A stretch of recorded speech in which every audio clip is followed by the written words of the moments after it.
Okay, in today's lecture, I will be dealing with mostly that glass ceramic materials for biomedical applications.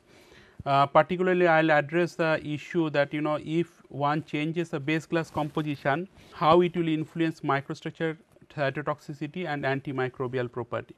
Now, there are a number of glass ceramics which are commercially available, but my lecture will mostly focus on machinable fluoromica based glass ceramics. Now, these glass ceramics have particular relevance for dental restorative applications, because these materials are largely machinable, whereas most of the ceramics they are not machinable because they are extremely brittle in nature. Secondly, that these dental materials, now the tooths are of different shape. So, if the materials can be easily machined, then these materials can be given different complex shapes as desired for different types of tooth. And that is the reason that why these materials has received much attention in the biomaterials community. There is other glass ceramic that I must mention, that is 45S5 glass, which was originally discovered by Professor Larry Hench, and these materials have 45% silica, and then you have that different other oxides, and these materials Hench and the co-workers they have actually done the testing up to the clinical stage. Now, these particular machinable fluoromica glass ceramics, they have a particular crystal structure which make them machinable. Now, if you look at this crystal structure here, what you find that you have that potassium atoms which are there at the central region, and this forms a central row of atoms. Then on the top of it potassium atoms, you have that silica tetrahedron, that SiO4 tetrahedron, they are arranged in a particular manner, and then in between the two silica tetrahedron which are there in the top and bottom, you have the magnesium atoms and you have the fluorine ions also. So, this magnesium and fluorine ions, they are also, these ions are also arranged in a symmetric manner, and if you see the top part and bottom part is ideally symmetric to each other. So, because of this kind of particular characteristic crystal structure, what happens during machining operation, these potassium planes they act as a weak cleavage plane, and the materials can be broken along the potassium plane here, and that leads to important characteristics that is known as the high machinability. And the system that it have, this particular fluoromica glass ceramics are observed in a particular system, and this is multi oxide system.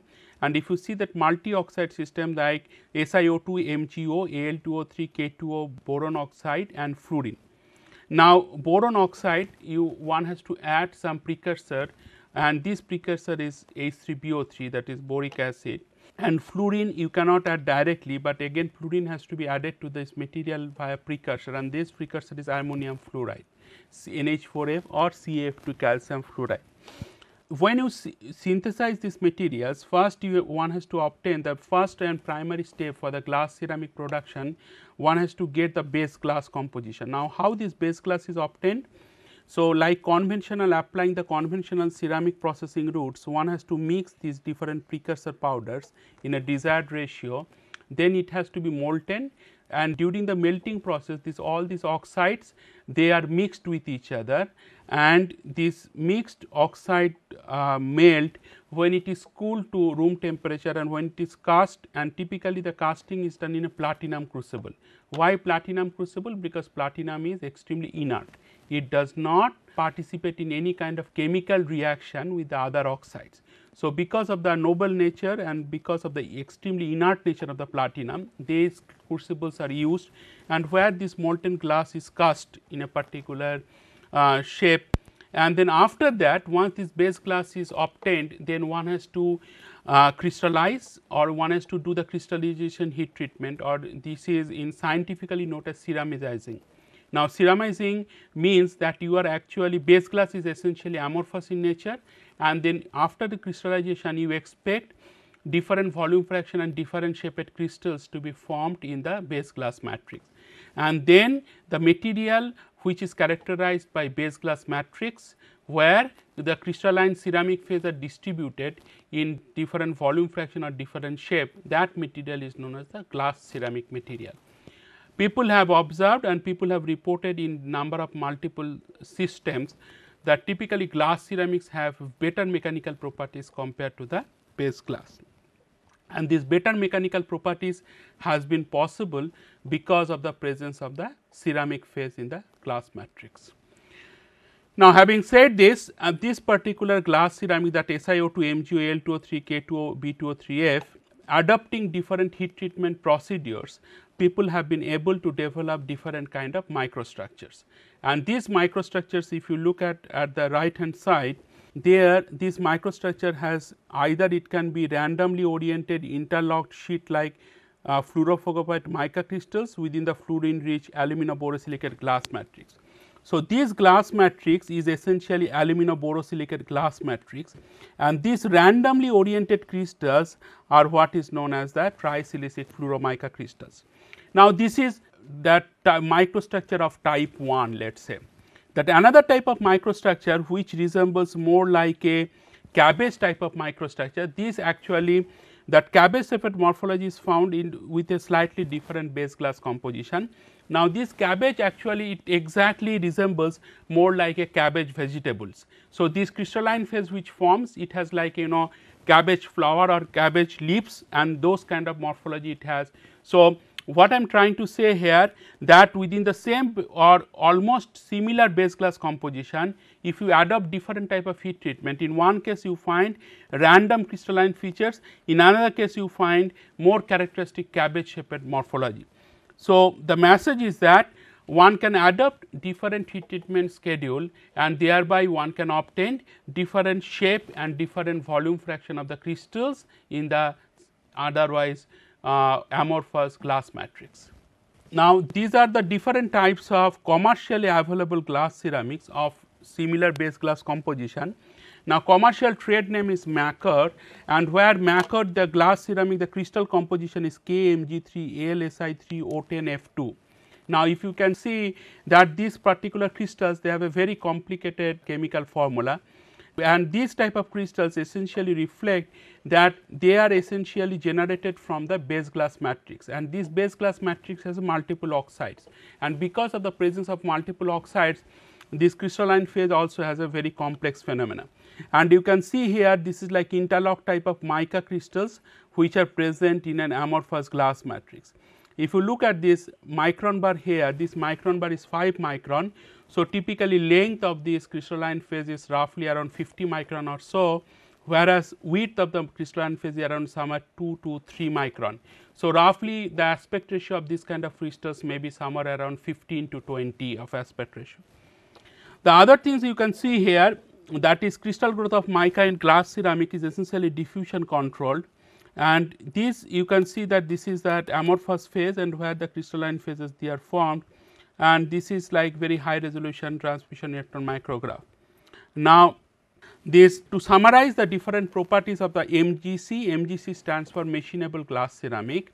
They have very high machinability, they are relatively strong, they have good thermal shock resistance and excellent dielectric properties, and they are non-toxic in physiological environment. This property is actually of relevance to biomedical applications, and they have ultra high vacuum compatibility. Now, here you can see this is that 100 plane, that is that atomic arrangement, and you can see that as I said earlier, this potassium plane across which the top and bottom these different silicate arrangement and fluorine and magnesium ions or atoms they are located. So, this potassium plane acts as a more like a weak plane, and that acts as a more cleavage plane here. Now, the reasons for machinability, this is the schematic. Now, suppose you have a crack here, this is like half crack that has been shown, which is propagating from right to left for example, and you have this interlock type of mica crystal. These interlocking mica crystals, now when these cracks will come and they will interact with the interlocking mica crystals, then what will happen? This is like a weak interface. Why it is a weak interface? Because this is the crystal and this is your glass and this is your crystal. Now, glass is an amorphous matrix and crystals is your crystalline morphology. So, this interface typically acts as a more like a weak interface. Now, cracks will initially trying to be getting deflected around this glass matrix interface, but subsequently it would be able to break the crystals and then it will propagate. Now, each time the crack will come and interact with the crystalline phase, some energy will be lost in breaking the crystals and further propagation. Now, if the crack tip energy is lost in this process, then what will happen? The driving force for the crack propagation also will be reduced, and if the driving force is reduced, then brittleness or the more machinability property can be imparted to this kind of glass ceramics. The other things, that is the typical base glass composition. Now, if you see that different type of precursor powders, as I said, the boric acid is used for boron oxide and ammonium fluoride is used for fluorine. Now, these are different weight percent of the different crystalline different powders, they are mixed. Now, after they are mixed, this base glass typically melted at 1500 degrees Celsius. From this 1500 degrees Celsius, you can quench it or you can cast it in platinum crucible. After that, you can do single stage crystallization heat treatment, and this heat treatment either can be temperature variation or can be time variation. In the temperature variation case, we have chosen that 4 different temperature, 1000 degrees Celsius to 1120 degrees Celsius for constant time of 4 hours. And another one is that heat treatment at that time at a constant temperature of 1000 degrees Celsius for different time frame from 8 hours to 24 hours. So, in one case you are actually varying the temperature, another case you are varying the time at a constant temperature, and that is why you are saying in one case time variation sample, in one case we are showing temperature variation samples. Now, this is the XRD plot, which essentially says that at 1000 degrees Celsius 4 hour samples you have that amorphous matrix. Now, when you crystallize it 1040, 1120 and 1000 degrees for 4 hours, what you see, it has a very characteristic fluorophlegopite peak. So, that is a crystalline peak. So, this crystalline peak comes from the crystals that are formed during the heat treatment conditions. And from the FTIR also one can find out that there are different crystal bands, because this is 1000 degrees Celsius 4 hours. You can see that FTIR has only this particular FTIR band. Now, because of the presence of the crystals, these different FTIR bands are formed at different numbers here at different heat treatment conditions. Now, this is the microstructure that was generated after heat treatment at different temperature for constant time frame of 4 hours. Okay. Now, this now initially 1000 degrees Celsius 4 hours, this is the amorphous matrix. Now, at 1124 hours, what you see here, this is the randomly oriented crystals or interlock type of crystals. These crystals is going like this, another crystal is going like that, and that one of the crystals, if you want to see, you will be able to see this is one mica crystals, this is another mica crystals, and they interact.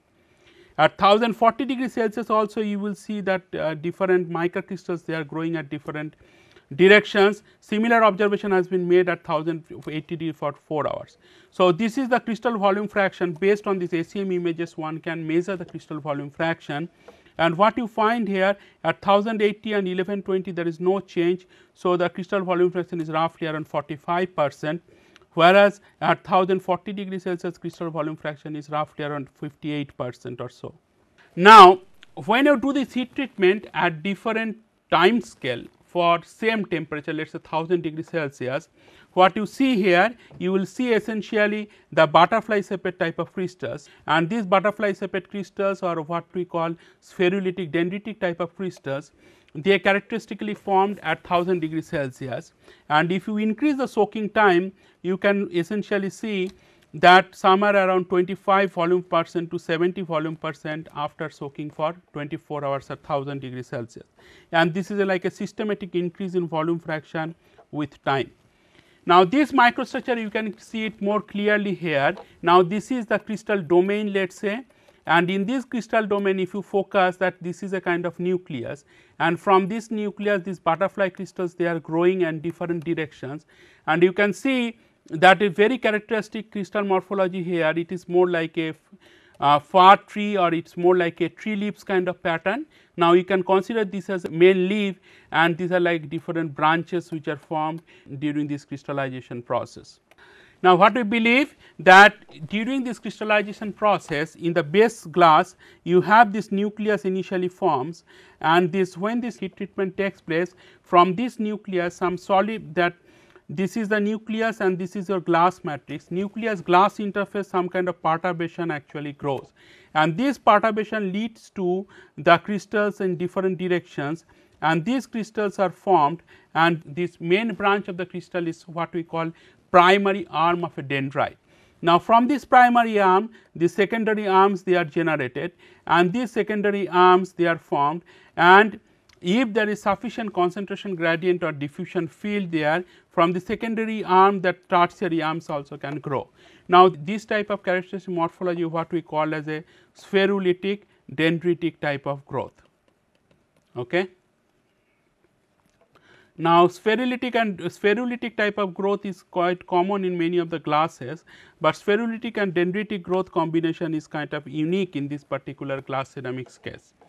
Now, this is what schematically has been shown here, like when you start this heat treatment at 1000 degree Celsius for different time scale, then what you have at initially during these 4 hours, and after that when you go to 8 hour sequence, then all these droplets and this nucleus they form, and from this nucleus you can see that it is growing in different directions or multi-directional growth of the crystals that takes place from this spherical shaped nucleus, and subsequently you will form a typical what we call as characteristic spherulitic dendritic type of morphology.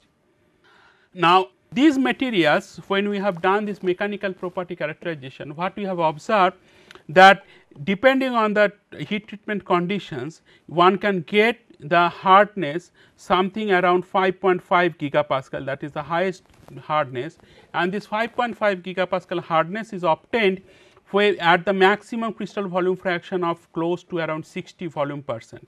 So, higher the volume fraction of the crystals, higher is the hardness data, and roughly the error bars overlap with each other. So, there is no statistically significant difference between these 3 different values of the hardness. Now, we have done the in vitro biomineralization test for these materials, and what we have done, we have prepared the artificial saliva, because these materials are to be used for dental restorative application. So, we do not use the simulated body fluid, but we use the artificial saliva which is present in the oral environment. So that you can simulate the composition which is existing at the oral environment, and this artificial saliva, it has in per 1000 milliliter or 1 liter of the artificial saliva, NaCl is 0.4 gram and KCl is 0.4 gram. As you can see that it is much sodium chloride, potassium chloride, calcium chloride, and there are different sodium containing salts are also present, as well as the urea is 1 gram. Now, when you use this artificial saliva, now what we have found after testing for different 6 weeks for base glass, this is the base glass, before test and after test the glass remains amorphous. But when you do this test for the different other samples before test and after test, you see that there is some texturing effect, because this main crystalline phase somehow vanishes when you do this test for different time scale, and new peaks are actually appearing. Now, new peaks are appearing from different crystal phases here. Now, this is what you can see at 1000 degree Celsius 24 hour sample. After 42 days, you can see these bright contrasting phases as well as these kind of spherical shaped deposits. And now, when you take this EDAX spectra from the spherical shaped crystals, what you see, there is a presence of calcium and phosphorus, significant presence. So, essentially what it tells you that these products are essentially calcium phosphate rich biomineralized products, and these calcium phosphate rich biomineralized products are formed after 6 weeks of SVF immersion. Now, this is what you can see here, the calcium ion concentration, which is most important. At the starting you have this calcium ion concentration. After 7 days and 42 days, depending on what kind of material you are choosing, there is a decrease in the calcium ion concentration in the solution. Now, if there is a decrease in calcium ion concentration in the solution, that should be reflected in the increase in the calcium ion deposition on the material surface, because total volume percentage of the ions should be conserved before test and after test, and that commensurates well with your calcium phosphate rich product formation on the material surface. Now, in the second set of experiments, what we have done, we have changed little bit of the fluorine content in the starting powder, right from 1.1 to 2.5 and 3.85. So, roughly around 4. So, essentially what we are doing, we are changing this fluorine content is 1 to 4 weight%, and accordingly we call it as M1, M2 and M3 glass ceramic composition. And these glass ceramics, when they are melted at 1550 degrees or 2 hours, then you can quench it in water and cast it in platinum crucible.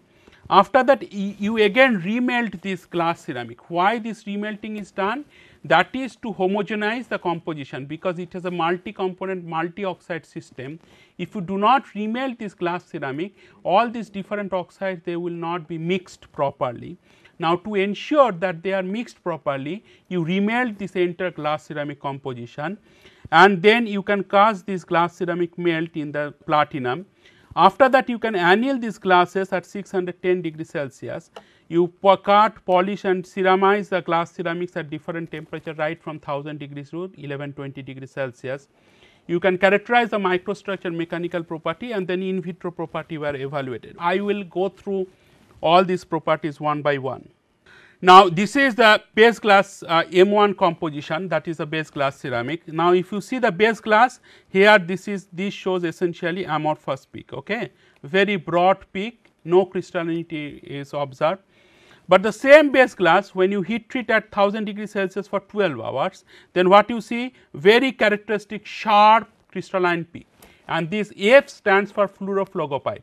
Fluorophlegophyte is the crystal phase that formed when you do the heat treatment in this base glass, and when you do this heat treatment from 1000 degrees Celsius to 1120 degrees Celsius for 12 hours, so the constant heat treatment conditions, these fluorophlegophyte peaks are also much more, intensity is increased, and essentially it says that fluorophlegophyte volume fraction also should increase, and this kind of results is also observed for M2 and M3. So, this is just a representative result that I am showing for M1 glass ceramic. Now, what happens in this FTIR spectrum when we do this FTIR analysis? This is the base glass and this is the glass ceramic. Base glass M1, M2, M3 composition, and this is the glass ceramic M1, M2, M3 composition. Now, you have this SiO Si band, you have this SiO band, and if you have this BO band. Now, BO bands is much more sharper here in this, as well as SiO Si band also.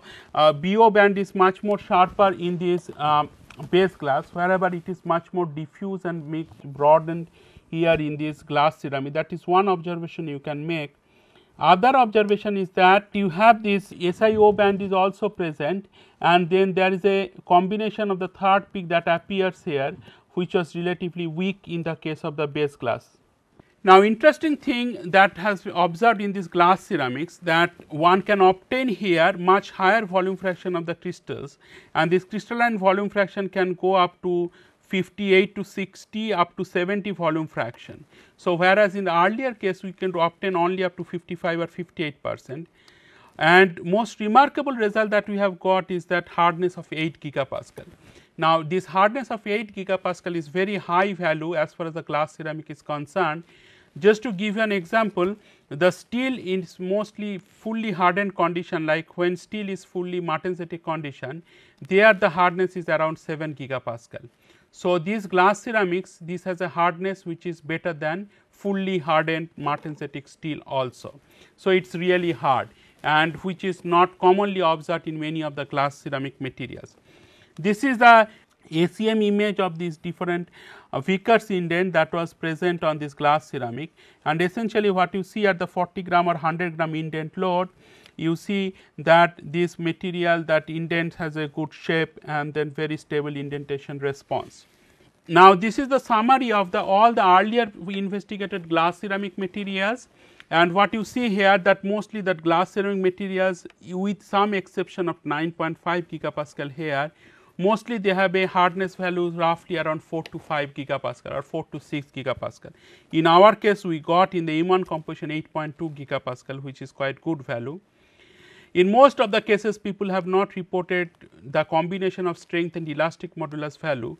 In some cases people have measured that bending strength or biaxial strength, and which is roughly around 60 to 200 megapascal. In our case also we got close to 100 megapascal 3-point flexion. In case of the elastic modulus, we have got around 58 megapascal. In other cases, we got 77 to 88 or around close to 90 gigapascal. So, this elastic modulus of 60 gigapascal is good for the bone replacement application, because cortical bone also has a elastic modulus 3 to 80 gigapascal. 3-point flexural strength around 94 or 100 megapascal is also a good value. Hardness is certainly much better than many of the earlier investigated glass ceramic. So, this combination of closely matching elastic modulus as well as high hardness value, that we believe will make this material very viable for biomedical applications. Now, let us look at the microstructure of this material, and what is interesting as far as the microstructure is concerned, that they have what we call as a characteristic envelope type of crystals that are formed in these materials, and this envelope is exactly that lateral envelope. You can fold and you can put it, and this each part of this envelope you can see the crystals are formed and they are growing in different directions, and at the boundary of these crystal domains, these two crystals which are growing in two different directions, they come and they meet and their growth is stopped. Now, this is a very characteristic microstructure of these materials. Here you can see that more clear view of this envelope type of crystals. So, this is domain 1 for example, this is domain 2, this is domain 3 and this is domain 4. There are 4 crystal domains, and these are 4 parts of the envelope crystals, and each domain the crystals are growing in different directions for example. Okay. Now, this domain this crystal is growing this direction, this domain this crystal is growing in these directions. Once the growth front they overlap with each other, then the growth of this crystal as well as the growth of this crystal will be stopped. So, they will not grow further. Similar things happen here, this is growing in these directions, this is also growing in these directions. The moment they interact, then the growth of both the crystals they stop, and this stoppage of this growth is taking place at the interface between the two domains. Okay. So, this should be very clear to you. So, this is a very characteristic crystal morphology. Now, if you go back to the introductory slides where I have told you that these glass ceramics, they really provide good opportunity to develop different type of microstructure by changing either the base glass composition or the heat treatment conditions. In this case, you are getting the envelope type of crystals. In other case, I have shown you that you can get that interlocked mica type of crystals. In other case, you have seen that cabbage shaped crystals. So, all different kind of crystal morphology is possible in the similar glass ceramic composition just by adopting different type of heat treatment conditions.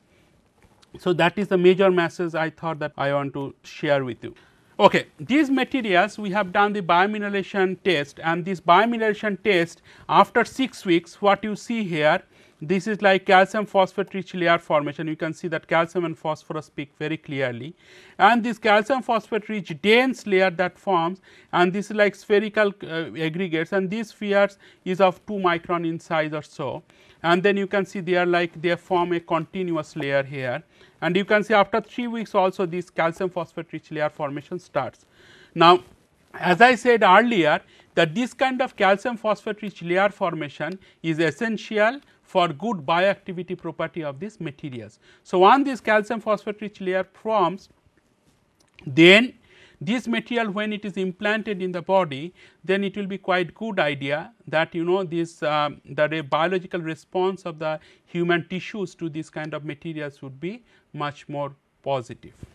Now, fluorine ion concentration, this fluorine leaching we have measured at different time period like up to 6 weeks or 8 weeks, and what you see here, the typical fluorine ion is leached less than 0.1 ppm. Now, typically according to the World Health Organization WHO standard, maximum fluorine level in the body that can be tolerated is 1.5 ppm. So, that less than 0.1 ppm for the present set of materials is quite an acceptable value as far as the present materials is concerned. Now, potassium concentration is also decreases with time, like up to week 8 people have done, we have done experiments. Magnesium ion concentration is increases, then becomes stable up to the week 8, but all this, the amount of this leached ion is of the order of some ppm. So, which is quite acceptable for these glass ceramics conditions. Well, we have done some tribological testing on this M2 glass ceramics, and what we see here, that after testing against the steel based materials, that are the dry conditions and artificial saliva, you have this COF response, and this COF we do not see any difference. So, in the both the dry as well as SBF condition, COF is roughly 0.7. But interesting thing has been observed when you measure the wear rate, and what you see in the dry condition, that is the normal hatched, that vertical hatch, and the SBF condition, that is the horizontal hatched column, that if you increase the number of cycles or number of test durations or the total test duration, there is a progressive decrease in the wear volume. That means, the wear volume decreases as you increase the total number of cycles. That means, wear resistance is improved as you do more number of cycles or as you increase the test duration. Similar thing has been observed also in the artificial saliva. Here also you can see that this wear volume decreases with increasing number of test cycles. Now, what happens during that, why wear volume decreases or why wear resistance increases? What we have observed, with increased number of cycles, the tribochemical layer forms on the material surface, and these materials now they can be actually, this tribochemical layer is very much protective in nature, and they can prevent the material from further wearing, and that is what is happening here. And you can see this thick tribochemical layer essentially protects the underlying material, and the thickness of this tribochemical layer and protectiveness of this tribochemical layer increases as you increase the total number of test duration or total test duration or total test cycles. You can see after 50,000 fretting cycles that there is tribochemical layer, it starts little bit breakage, but you can see that it is very thick as far as the tribochemical layer is concerned. Now, we have done this in vitro cytocompatibility testing using SaOS2 cell lines. SaOS2 is that osteosarcoma cell lines, human osteosarcoma cell lines, and these cells were cultured for 24 hours on these glass ceramic materials. You can see that phyllopodia extension of the cells, this is cell number 1, this is cell number 2, and that leads to the cellular breach formations. And also you can see that long phyllopodia extension. So, that essentially indicates cells are in migratory in nature or migratory conditions. And you can see that this typical cell morphology here, and then the cellular network formation also seen on the material surface. Quantification of the cell viability was carried out using MTT assay, and then statistical analysis was also carried out at using post hoc analysis at p less than 0.05 level. Now, we have done the cell culture test for the 2 days, 4 days and 6 days at different time scale. Now, these blue ones are for the 2 days culture, and you see that there is not much difference, only thing this is statistically significant, that is statistically significant for M1 and M3 samples. For 4 days, the green bars, actually you can see the green bars also they are double studies there, and then 6 days their control samples and that M1, M2, M3 they are almost at the similar level. So, essentially all these samples they have similar cell viability as far as the control sample is concerned, all the glass ceramics. ELP activity, that is osteoblast differentiation ability, or this is a phenotype marker of the osteoblast differentiation. And what you see here, that again the post hoc analysis has been carried out, and M1 glass ceramic has the best ELP value, ELP production compared to the M2 and M3 as well as against the control sample. We have done this antimicrobial property evaluation for this glass ceramics using Staphylococcus epidermidis, that is a gram positive bacteria. After 4 hours of incubation, you can see on the control sample large colony formation. This colony formation is still observed in M1 samples. M2 samples it is largely reduced, and M3 we do not see much of this CFU, that colony forming unit, on the material surface. Similar observation has also been made for this gram negative bacteria, that is the E. coli bacteria. This is little bit rod shaped bacteria, and you can see that close colony, very dense colony has been formed of the E. coli bacteria on the control sample. Now, for the M2 sample, there are this colony formation is much negligible, and M3 is much more reduced, whereas M1 also similar antimicrobial properties observed. Quantification was carried out using for the Staphylococcus epidermidis bacteria using UV visible spectrophotometry. This is the mean OD value for this control sample. M1, M2, M3 value mean OD value is statistically significantly less compared to the control sample. So, what this corroborates well with the our ACM observation. Essentially what it is saying, what it is, what it tells you that both all the three glass ceramic materials M1, M2, M3, they have acceptable level of antimicrobial property compared to the control samples.